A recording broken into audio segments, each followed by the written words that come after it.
आपल्या सोबत सध्या शिवसेना उद्धव बाळासाहेब ठाकरे पक्षाच्या उपनेत्या सुषमा अंधारे सुद्धा आहेत फोन लाईनवरनं. सुषमाताई, हा दगडफेकीचा आणि तणावाचा प्रकार घडलाय नागपूरच्या महाल परिसरात. 2 गटात दगडफेक झालेली आहे आणि सध्या जाळपोळ देखील झाल्याचं समजतंय. ही स्थिती निवळण्याच्या अनुषंगानं पोलीस प्रयत्न करतायत. आपली पहिली प्रतिक्रिया या संदर्भातली? मला असं वाटतं की या सगळ्या प्रकाराचं समर्थन तर कोणीच करणार नाही आणि दोनही गटातल्या लोकांनी कुठल्याही चिथावणीखोर भाषणांना बळी न पडता सुरक्षितता आणि शांतता बाळगली पाहिजे. कारण राज्यातल्या सत्ताधाऱ्यांना हेच हवं आहे की आम्ही आपापसात दंगे केले पाहिजेत, दंगली उसळाव्यात म्हणूनच नितेश राणेंना जी खुली सूट दिलेली आहे ती देवेंद्र फडणवीस साहेबांच्या आशीर्वादाने दिलेली आहे.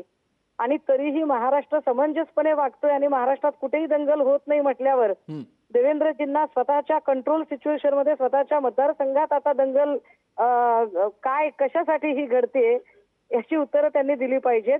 कारण ज्या पद्धतीचं वातावरण भाजपकडून पेटवलं जातंय, भाजपला या दंगली हव्या आहेत. पण आमची दोनही गटातल्या किंबहुना सगळ्या महाराष्ट्रातल्या जनतेला विनंती असेल, अपील असेल की आपण सत्ताधाऱ्यांच्या या चिथावणीखोर भाषेला आणि त्यांच्या या दुष्ट नीतीला बळी पडू नये.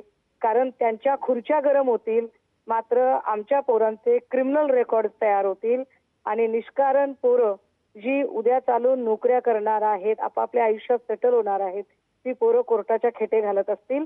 असं न करता डोकं शांत ठेवून आपण आपली सुरक्षितता जपणं जास्त गरजेचं आहे. ठीक आहे सुषमाताई, खूप खूप धन्यवाद. आपण लोकशाही मराठीशी बोललात, प्रतिक्रिया दिलीत त्याबद्दल. लोकशाही मराठी ऐका, पहा, जागरूक रहा.